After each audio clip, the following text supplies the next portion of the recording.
चलिए, तो अब आपके पहला कितने नंबर तक हम आ गए? फर्स्ट में क्या पढ़ा हमने? शब्द रूपाणी, दूसरे में अव्यय, तीसरे में धातु रूपाणी। अब इसके बाद में नंबर 4 में चलते हैं हम। कौन सा है चौथा? उपसर्गाः। उपसर्ग से कितने पूछे जाएंगे आपसे? 2 नंबर का। उपसर्ग पता है आपको? कितने हैं बताइए? याद है? नहीं है याद? कुछ तो होंगे याद, है ना? तो वैसे वो एक लाइन में अगर लिख लेंगे, 3-4 दिन रिवीजन कर लेंगे, पूरे उपसर्ग आपको याद हो जाएंगे, है ना? प्रा, परा, अप, सम, अनु, अव, निस, निर, दुस, दुर, वी, आंग, नी, अधि, अपि, अति, सु, उत, अभि, प्रति, परि और उप लास्ट में है। तो ये हैं और इनसे केवल 2 प्रश्न पूछे जाने हैं और ये आप इजीली कर देंगे। 1 से 2 इसके पॉइंट कंफ्यूजन के होते, वो मैं आपको बता दे रहा हूं, है ना? इससे 2 नंबर। अब आपको कहां कंफ्यूजन होगा? कई बार जैसे लिख दिया उन्होंने प्राचार्यः इत्यत्र अव्ययः अस्ति प्र अथवा प्र। कौन सा उपसर्ग है इसमें? ये या ये इस तरफ वाले में कौन? हाथ उठाइए। वो इस तरफ वाले में कौन है? तुम हो, ये है। तो इस यहां कंफ्यूजन नहीं होना, क्योंकि उपसर्ग के अंदर के एक ही प्रा है ना? इसके बाद में कई बार कहां आ जाएगा? अरे शब्द दे दिए, आगे से लगाना बोलते है। हाँ, ऐड करने वाला। जैसे कई बार पूछ लेते ऐसे, जैसा प्रत्यय उपसर्ग की शब्द बनाओ। नहीं, शब्द बनाने के लिए ऐसे बहुत कम आता है, प्रायः नहीं आता है ना? संकल्प में कौन सा प्रत्यय है? सम नहीं है, सम प्रत्यय है। कौन प्रत्यय है? सम प्रत्यय है इसमें। कई बार आंग प्रत्यय के लिए जैसे अगर कहा जाए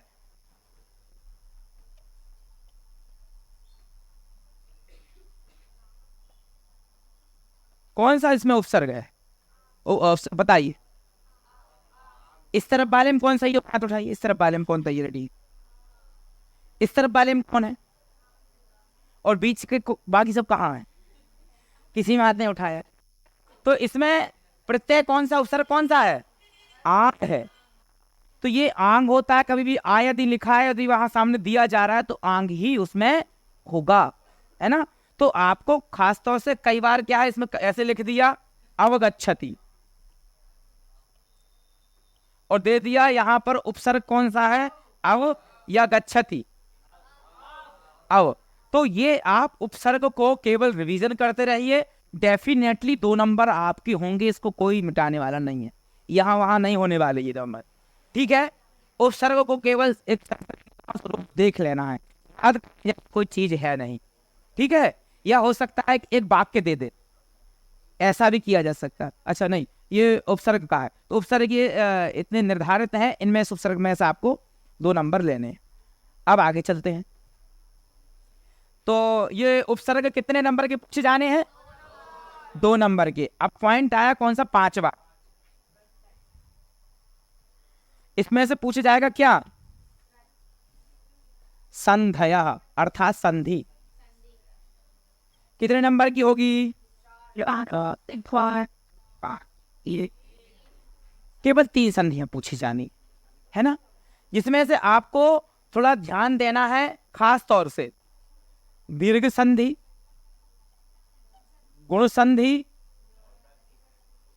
यण संधि, वृद्धि विसर्ग का 1 से 2 उदाहरण है बस, वो निर्धारित हैं, उन्हीं में से पूछ लेते हैं, है ना?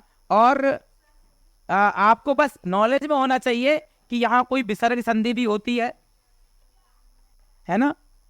और कोई व्यंजन क्या, कई बार मोटे रूप में दे देगा व्यंजन, है ना? व्यंजन के अंतर्गत भी और सब संधियां होती, तो ये आपको इनमें से खास तौर से जैसे उसने दे दिया विद्यालय इत्यस्मिन् पदे संधि अस्ति।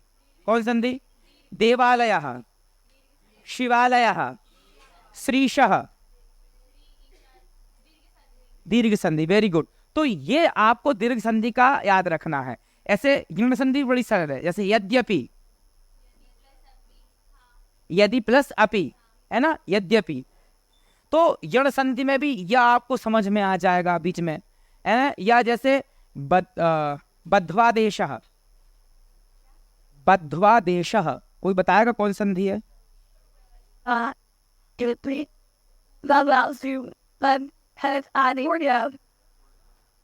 बधु प्लस आदेशा। Very good. देखो ये इसका संधि कॉन्सेप्ट क्लियर है, इसके 3 नंबर किसी नहीं छीने, ये संधि वाले, है ना। तो ये यहाँ से दीर्घ संधि के कुछ गुण संधि के यण संधि, और यहाँ वृद्धि भी देख लेना, है ना। ऐसे कृष्णैकत्वम, कृष्ण एकत्वम रहता है कृष्णैकत्वम में, हाँ, तो वो संधि क्लियर हो जाएगी। तो यहाँ से संधि कितने नंबर आपके आने हैं? 3 नंबर लिखा है, 2 मत बोलो, 3। कितने नंबर आने हैं? 3 नंबर। अभी हम केवल अंक योजना देख रहे हैं, इसके अंतर्गत हम संधियां पढ़ने शुरू हो जाएंगे तो आगे और पीछे की बात हो जाएगी खत्म। केवल संधि एक क्लास का मैटर रहेगा। फिर कभी आगे देखेंगे जो चीज़ इसमें कठिन लगेंगी उस स्पेशल तरीके से उसकी क्लास बनाई जाएगी, या शब्द रूप की हो, चाहे धातु रूप की हो, चाहे जिस चीज़ की हो। अभी एक बार केवल हम अंक योजना हमारा विषय है, अंश गुना से हम तरह चलेंगे, तो थोड़ा थोड़ा सा हम ले रहे हैं हल्का सा किस तरीके के, ठीक है। अब इसके बाद 5वें नंबर पे क्या आया? ये संधि, जो कि 3 नंबर लिखूंगी। नंबर 6, नंबर 6 में क्या पूछे जाने हैं? समासः। क्या पूछे जाना है? समास पूछे जाने हैं। तो समास कितने नंबर के होंगे? बोलिए। समास भी पूछे जाएंगे 3 नंबर के, ठीक है। समास कितने प्रकार के होते हैं? कौन कौन से? अव्ययी भाव समास, तत्पुरुष समास, द्विगु समास, द्वंद्व समास, कर्मधारय, बहुव्रीहि। तो ये है, ऐसे खास तौर से होते केवल 4 ही, है ना।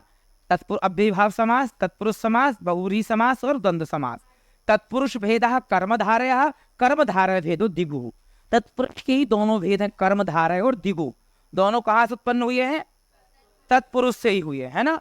उसके अंतर्गत फिर नए समास भी होता है, आलोक समास, बहुत सारे समास होते हैं, लेकिन मुख्य रूप से हमें यहाँ पर इन्हीं पे ध्यान देना है।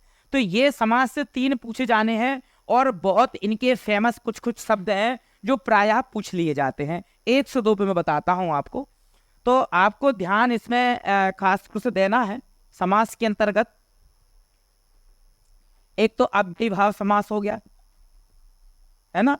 अव्ययी भाव समास शुरू में अव्यय लगे होते हैं, है ना। उनसे आप समझ जाएंगे। यथाशक्ति ही, यथा लगा है अव्यय, निर्मक्षिकम निर लगा हुआ है, उपगंगम उप लगा हुआ है ना, अनुरूपम, है ना, प्रत्यक्षम प्रत्येकम। तो उसमें आप समझ जाएंगे कौन समास है? अव्ययी भाव समास। दूसरा फिर आपको ध्यान देना है तत्पुरुषः। तत्पुरुषः थोड़ा सा बड़ा समास है, इसमें बहुत सारे रूप हैं, ये विभक्तियों के अंतर्गत होता है। ऐसे द्वितीय तत्पुरुष समास, तृतीय तत्पुरुष समास, चतुर्थी तत्पुरुष समास, पंचमी तत्पुरुष समास, षष्ठी तत्पुरुष समास, सप्तमी तत्पुरुष समास, है ना। तो सबके अंतर्गत चलता है, तो इसके उदाहरण भी निश्चित है कि बड़े ही होंगे, लेकिन फिर भी फेमस कुछ होते हैं। ऐसे ग्रामम गता, ग्रामागता बनता द्वितीय तत्पुरुष समास का बनता है ना। धनेन हीना, धनहीना बनता तृतीय तत्पुरुष समास का। यूपाय दारु, यूपदारु चतुर्थी का बनता है। चौरात भयम, चोर भयम उसका बनता पंचमी में बनता है ना। देवश पूजा, देव पूजा समास बनता षष्ठी तत्पुरुष का बनता है। सप्तमी का बनता है कार्य कुशला, कार्य कुशला बनता है उसमें। तो सारे में होते हैं, लेकिन कुछ कुछ फेमस हैं, वो सर आपको किसी दिन क्लास में सब सारे बता देंगे कौन कौन से मुख्य समास हैं, है ना। समास के शब्द कौन कौन से मुख्य हैं। ऐसे एक अभी जो वर्तमान तत्पर थोड़ा सा याद आ रहा है, जैसे राज्ञः पुरुषः, ऐसा राजपुरुषः बनता है, राजपुरुषः बनता है ना। एक बनता है चोर भयम, चौरात भयम, चोर भयम, है ना। एक इसके अंतर्गत बहुत सारा यूपाय दारू बनता है, यूप दारू बनता है ना। और इसके बाद धनहीना बनता, धने नहीना, धनहीना बनता है, धनहीना बनता है ना। तो इस तरीके से करके थोड़े थोड़े सब में बनते हैं, है ना। ये एक एक अभी तत्पुरुष के अंतर्गत हम द्वितीया से एक एक सबके उदाहरण अभी आपको दे देंगे, ऐसा दे ही देते हैं। प्रथमा द्वितीय विभक्ति में बनता है ग्रामागतः, ग्रामम गतः, ग्राम गतः बनता है। हाँ। द्वितीय तृतीय विभक्ति बनता है धनेन हीनः, धनहीनः, धनहीनः।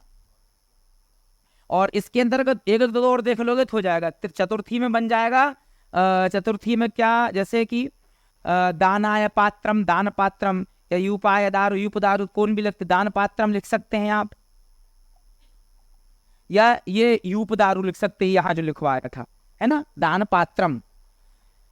इसके बाद में अब ये पंचमी का आ गया, है ना, 4 नंबर पंचमी का आया। तो पंचमी में हमने बताया था ये चोर भयम, चौरात भयम, चोर भयम,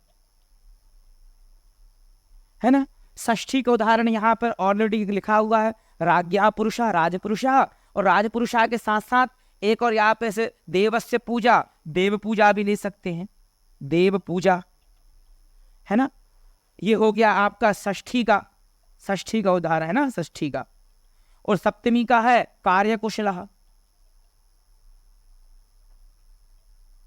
कार्यकुशलः, कार्यकुशलः। तो ये एक एक दो दो चीजें हैं जो उससे पूछ ली जाती हैं, ठीक है। समास, ये अभी जो मैं बोल रहा था ना, जैसे ऐसे राजपुरुषा का हमने कहा राज्ञा पुरुषा, राजा का पुरुष, ऐसे एक्चुअली में देखो हम बता दें, अब अच्छी चीज पूछिए,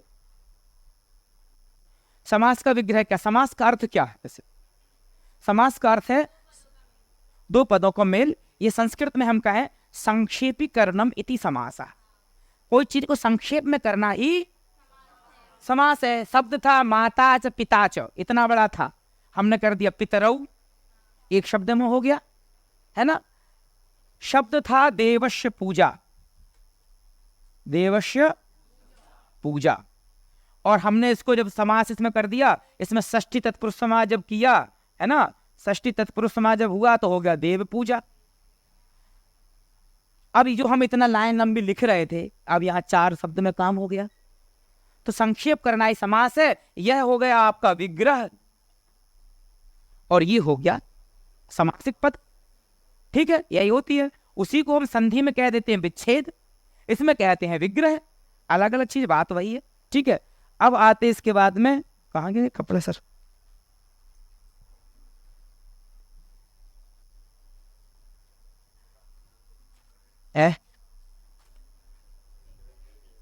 कहाँ गिर गया,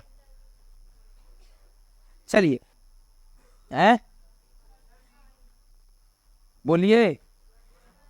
अभी हम चलते हैं इसके बाद में तीसरे नंबर पे, बहुव्रीहि। बहुव्रीहि समास के कुछ उदाहरण मुख्य हैं, ऐसे बहुत फेमस है पीताम्बरा, है ना। इनकी देखो प्रत्येक समास की व्याख्याएं भी अलग हैं, इसमें अन्य पद प्रधान होता है, उसमें उत्तर पद प्रधान होता है, हाँ कोई दूसरा ही है। सब पीता अंबरः यस्य, पीला है अंबर जिसका, है ना, श्री कृष्ण का हो, भगवान विष्णु का हो। दशाना, दशान्यानानि, 10 है मुख जिसके, चतुर्मुखा, 4 है मुख जिसके, है ना। हाँ नीलकंठा भी ले सकते हैं, है ना, नीला है कंठ जिसका। तो ये बहुव्रीहि समास के ये कुछ मुख्य मुख्य उदाहरण है जो आप बोल दे रहे हैं, इसी में से पूछ लेगा इसमें से कौन सा समास है। इसके पास में चलते हैं किस, कौन सा, द्वंद्व। तो ये द्वंद्व ऑलरेडी, द्वंद्व माने होता है लड़ाई झगड़ा, दो का मेल आपस में, है ना। तो जैसे इसमें बहुत सारे मिल जाते हैं, माता च पिता च, पितरऊ बनता है, पितरऊ हो गया दो, कहना शिव केशव, शिवश्च केशवश्च शिव केशव, राधा च कृष्णस्य राधा कृष्णऊ, है ना, हरिहरऊ, हर्श्च हरिश्चेति हरिहरऊ। तो इसमें 2 पदों का मेल होता है, द्वंद्व होता है, समझ जाएंगे कि द्वंद्व समास है यहाँ पर, ठीक है। तो समास। इसके बाद में तत्पुरुष का एक भेद कौन सा है, कर्मधारया, है ना। ऐसे समलम, एक आया मलिन शहीतम समलम बनता है, कर्मधारय का उदाहरण है। कर्मधारण के कुछ उसमें भी निर्धारित कुछ थोड़े बहुत से हैं, वो है घन श्याम, घन इव श्याम हो, घन श्याम। घन कौन समास है, कौन समास घन श्याम में? तत्पुरुष तो है, लेकिन तत्पुरुष में भी कर्मधारय है ना। इसके बाद में द्विगु समास, द्विगु समास आप बहुत अच्छे से जानते हैं। द्विगु समास में क्या रहेगा? द्विगु समास में संख्या पूर्वो द्विगु, इसमें संख्या पूर्व में होती है, वो कौन सा हो जाता है? द्विगु समास हो जाता है। जैसे त्रिभुवनम है। अच्छा एक बात और है, संख्या पूर्व में दशानन में भी है, तो फिर वहां क्यों नहीं है? चतुर्मुखम में भी तो है, चतुर्मुखा है। देखो जहां पर अर्थ समाहार निकल रहा हो, जहां पर संयोजन निकल रहा हो, वहां पर हो जाता है द्विगु समास। और जहां किसी व्यक्ति विशेष के लिए कहा जा रहा हो, फला व्यक्ति 10 मुंह वाला, उसका विशेषण ही है, उसके 10 मुंह रावण, चतुर्मुख वाले ब्रह्मा जी, चतुर्मुखा है ना, तो उस जगह पर। लेकिन जहां पर समाहार हो, जहां पर मिलाया जा रहा हो, पंचानाम गंगा नाम समाहारा, 5 गंगाओं का संगम पंचगंगम बनता है। त्रयाणाम भुवना समाहारा, त्रिभुवनम बनता है। और सप्तानाम दिनानाम समाहारा, सप्त दिनम बनता है। तो ऐसे करके जहां समाहार होता है और वहां पूर्व में संख्या दिखती है, द्विगु होता है, और नो डाउट समास में आपके ये 3 नंबर आपके ही होंगे, है ना। तो समास, और इसमें से केवल 3 पूछे जाने, क्या पूछ ले, इतने सारे थोड़े पूछेगा। एक यथाशक्ति बहुत फेमस है, बेभाव समास का हो सकता है, वो पूछ ले। उपगंगम बहुत फेमस है, वो पूछ ले। उपकृष्णम बहुत फेमस है, वो पूछ ले, है ना। निर्मक्षिगम बहुत है, ये सब थोड़े बहुत पूछ सकता है, यही पूछेगा। पीताम्बरः या बहुब्रीहि समास के आप इतने सारे बता दिए, वो पूछेगा। तत्पुरुष समास के चौर भयम, पहला ये इस बार पिछले वर्ष 10वीं में चौरात भयम पूछा था। चौर भयम कौन से समास का उदाहरण है, ये पूछा था अभी बीते हुए वर्ष में, जो वार्षिक पेपर था उसमें। तो ऐसे करके है, तो समास से 3 आने हैं, और निश्चित रूप से थोड़ा सा ध्यान देंगे, तीनों नंबर ही आपके हैं। 6 नंबर हमारा समास वाला क्लियर हो गया। अब कौन सा नंबर आया हमारा, कौन सा नंबर आया? कहाँ तक हो गए? 4 नंबर, 5 नंबर, 6 नंबर? 6 नंबर तक हम लोग चल चुके हैं। अब आई 7 नंबर की बारी।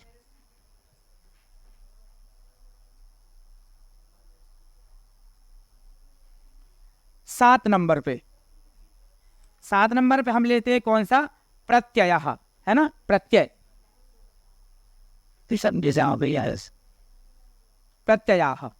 प्रत्यय कितने नंबर पूछे जाएंगे? 3 नंबर, ठीक है। प्रत्यय कितने नंबर पूछे जाने हैं? प्रत्यय आपको पता है? प्रत्यय तो बहुत अच्छे से पता होंगे, क्योंकि सर ने जो है प्रत्यय तो एकदम करवा दिए हैं बढ़िया तरीके से। लेकिन कुछ फेमस प्रत्यय देखना है हमें। जैसे फर्स्ट तो आप प्रत्यय, दूसरा बोलते जाओ तुम लोग थोड़ा, क्षत्रिय प्रत्यय, तीसरा शानच प्रत्यय, चौथा अक्त प्रत्यय, पांचवा अक्तवतु प्रत्यय। बातें नहीं करिए आप लोग। नंबर 6 अनियर प्रत्यय, 7 तुमुन प्रत्यय, 8 आप लेप बोल रहे हो तो लेप भी ले लेते हैं, लेप प्रत्यय, 9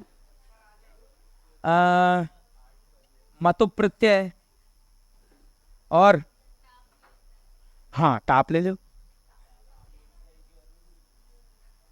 ये टाप प्रत्यय। और स्त्री प्रत्यय के अंतर्गत टाप आता है, बहुत सारे स्त्री प्रत्यय होते हैं। शानच लिखा है ना अपन ने,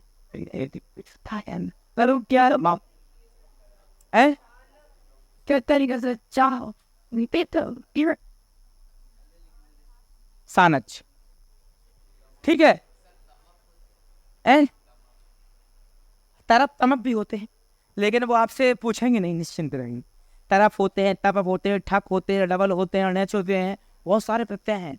अब ये मैं मिटा दूं, अभी इन पे चल रहे हैं, अभी लिखवाएंगे हम अभी फिर से एक बार। एक एक उदाहरण, 2-2 उदाहरण सबके बता दे रहे हैं। जैसे फर्स्ट में आया कौन सा? अक्त्वा प्रत्यय, बोल दो उदाहरण, तुम्हें बोल दो। ए गत्वा, मिलित्वा, पठित्वा, श्रुत्वा, वदित्वा, गुरुदित्वा, हर्षित्वा, लिखित्वा इत्यादि करके बहुत सारे हैं, है ना। 2-3 ही हम उदाहरण अभी इसमें से देखेंगे।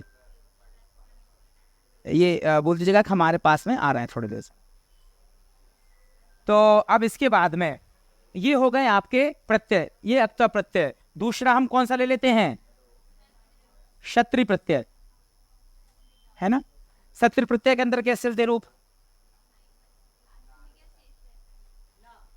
ना रहता सेठ, जैसे वदन, कुछ कह रहे हैं? अच्छा, पठन, कोई बात नहीं, मैंने बोल दिया है। हसन, लिखन, ना लास्ट में रहता है, ना होता है हलन। ये जहां हम ऐसे थोड़ा कर देते हैं उसको हलन समझना है आपको, ठीक है। इसके बाद में आया कौन सा? सानच, सानच प्रत्यय है ना। तो अब सानच प्रत्यय को उदाहरण बताइए, है याद कुछ? है जैसे जायमानः, है ना, क्रियमाणः, म्रियमाणः, है ना। तो माना ये करके आएगा जायमानः, क्रियमाणः, तो इस तरीके से करके म्रियमाणः। तो आप समझ लें कौन सा प्रत्यय है यहाँ पर? बोलिए, सानज प्रत्यय है। नंबर 4, नंबर 4 पे कौन सा हमने लिखवाया? अक्त प्रत्यय, तक तक तक तक तक तक। इसमें क्या होता है? शेष रहता है, पठितः, वदितः, हतः, है ना, ऐसे रहता है। ऐसे पठितः, गतः, वदितः, हसितः, लिखितः, तह करके आएगा। तो कौन सा प्रत्यय है? त प्रत्यय, तक तक तक तक, अक्ता प्रत्यय, ठीक है। इसके बाद नंबर 5 कौन सा? अक्तवतु, है ना। तो ये तुम्हारे अक्तवतु को थोड़ा हम करते हैं अभी साइड, अभी इस पे चलते पहले ही हो जाए। इसके बाद कौन सा है? अनियर प्रत्यय। अनियर प्रत्यय में भी आपको बड़ा कॉन्सेप्ट क्लियर होगा। पठनीयम, गमनीयम, भ्रमणीयम, लेखनीयम, वदनीयम, हसनीयम, नियम नियम नियम करके आए तो अनियर प्रत्यय। जैसे पठनीयम, भ्रमणीयम, वदनीयम, है ना, ऐसे करके। तो ये आपका क्या है? यहां पर कौन सा प्रत्यय है? अनियर प्रत्यय है। अब इसके बाद में कौन सा आया? और भी कुछ लिखे, मतलब क्या आगे कोई है? तुमुन प्रत्यय, तुमुन पर चलते हैं। तुमुन में पठितुम, बदितुम, हसितुम, लेखितुम, गंतुम, है ना, गंतुम, पठितुम, हसितुम, वदितुम, वदितुम। तो ये तुमुन प्रत्यय हो गया। इसके बाद में और ल्यप प्रत्यय। ल्यप प्रत्यय में क्या रहेगा बताओ? ल्यप प्रत्यय में शुरू में क्या होता है? उपसर्ग, है ना, उपसर्ग लगे होते हैं और लास्ट में बचता है उसमें या। तो समझ जाना है कि यहां पे कौन सा प्रत्यय है? ल्यप प्रत्यय। जैसे ल्यप प्रत्यय में आदाय, है ना, समृत्य, है ना, और विलोक्य, विलोक्य। तो शुरू में देखो उपसर्ग लगे हुए हैं, यहाँ आंग उपसर्ग है, यहाँ सम उपसर्ग है, यहाँ दी उपसर्ग है, और लास्ट में क्या है? या है। तो आप समझ जाएंगे कि यहाँ पे कौन सा प्रत्यय है? लेप प्रत्यय। और इतने प्रत्यय याद कर लो, इनके अलावा नहीं पूछे जाएंगे, निश्चित मान लीजिए। 9th में हो चाहे 10th में हो, यही प्रत्यय आपसे पूछे जाने हैं, और व्याकरण की दृष्टि से तो 11th और 12th में भी यही पूछे जाने। ठीक है, ये व्याकरण तो समझ लीजिए 11वीं और 12वीं की भी यही होती है। 11वीं 12वीं संस्कृत जो होती है उसमें भी यही संस्कृत का व्याकरण का यही मैटर है। आगे अब देखो यहाँ पर आपको कौन कौन से प्रत्यय बचे। अभी यहाँ पर मैंने अभी 2 प्रत्यय बचे हुए, अक्तवतु बचा है और मतु बचा है। 8वां नंबर का है और एक टाप भी बचा हुआ है। तो अक्तवतु प्रत्यय जो है, ध्यान देना, और मतु प्रत्यय ये सेम सेम है। यहां आप कंफ्यूजन में हो सकते, इसलिए मैंने अक्तवतु को छोड़ दिया था कि दोनों साथ बताएंगे तो आपको ध्यान रहेगा। दोनों में वान वान लास्ट में आता है। गुणवान, धनवान, पठितवान, क्रियमान, वदितवान, लिखितवान करके आएगा, गतवान, है ना।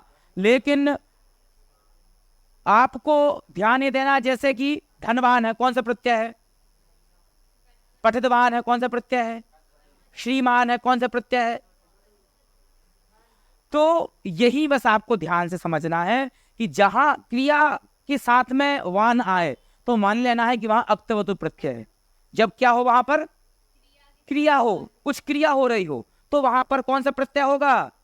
अक्तवतु प्रत्यय होगा। और जहां पर किसी का गुण बताया जा रहा होगा वहां पर कौन सा प्रत्यय हो जाएगा? मतु प्रत्यय होगा। जैसे अक्तवतु प्रत्यय में मान लो पठितवान है ना, पढ़ रहा है। खादितवान है ना, हसितवान, गतवान है ना, गतवान मतलब जा रहा है, वही तो गतवान हो गया। ये वान वान, ये धातु शुरू में क्रिया लग रही है ना, क्रियाएं हैं, तो क्रिया अगर वान के साथ है तो वहां अक्तवतु प्रत्यय है। और जब मतु प्रत्यय की बारी आएगी तो मान लीजिएगा कि वहां पर किसी की गुण की चर्चा हो रही है, वो बहुत धनवान है, तो गुण है पैसा देखो ना, वो बहुत रूपवान है, सौंदर्य उसका गुण है ना, और यशवान, उसका बहुत अच्छा यश है, तो वहां पर यशवान है ना। श्रीमान, तो उसकी बहुत धनवान सारी चीजें, श्रीमान लगा हुआ है। तो ये सब चीजें जहां पर हों वहां पर मतु प्रत्यय हो जाएगा जब किसी की गुण की चर्चा हो तब। जैसे वही मान लीजिए धनवान मतु प्रत्यय है, रूपवान मतु प्रत्यय है ना, और श्रीमान मतु प्रत्यय है, यशवान, बहुत सारे हैं, है ना। तो ये आपको क्या समझना है, यहाँ पर कौन सा है? मतु प्रत्यय है। जब गुण, यहाँ किसी का गुण बताया जा रहा हो तो मतु प्रत्यय है, और जब क्रिया के साथ बना है तो कौन सा प्रत्यय है? अक्तवतु प्रत्यय है। बहुत सही। अब एक लास्ट और बचा हुआ है टाप प्रत्यय, है ना। जब हमें कोई शब्द, पीछे बात नहीं करो, जब कोई शब्द हमें स्त्रीलिंग से पुल्लिंग में बनाना होता है सामान्य रूप से, तो वहां पर कौन सा प्रत्यय का प्रयोग हो जाता है? टाप प्रत्यय का। जैसे हमने बालक शब्द से यदि टाप प्रत्यय करेंगे तो क्या हो जाएगा? बालिका, है ना। सिंपल सी बात है, जब वहां पर बड़ा हो जाएगा। मूषक शब्द से टाप प्रत्यय करेंगे तो मूषिका, बाल शब्द से टाप प्रत्यय करेंगे तो बाल शब्द से टाप प्रत्यय करेंगे तो बाला बनेगा, बाला, है ना। बाला, बत्सा, होला, होडा, मंडा, मंदा इत्यादि, मंदा, होडा, मंदा भी ये सब सारे टाप से बनते हैं, है ना। तो ये टाप के हो गए। तो ये यहाँ पर प्रत्यय का केवल इतने ही है, 8 से 10 प्रत्यय, 11 प्रत्यय होंगे। एक दो उदाहरण है, और प्राय उदाहरण भी लगभग यही आते हैं, है ना।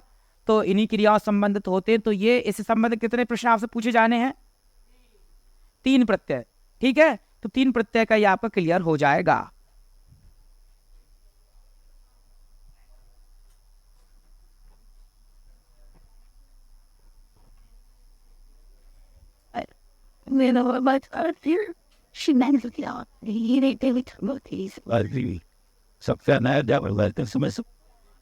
लेकिन देख लीजिए 8:45 बज गए हैं, है?